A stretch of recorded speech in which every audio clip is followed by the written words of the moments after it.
Man, I cannot wait to get a freaking Coke. I told you no!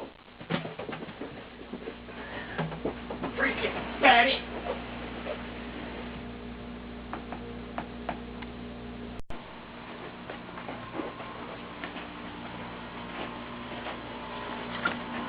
Jesus, who the hell are you?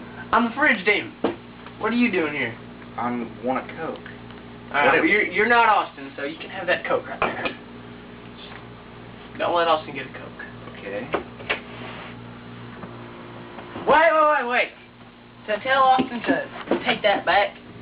Tell him he's a freaking winner. Just because he can't have a Coke doesn't mean he's not a winner. Okay. Coke in a championship belt?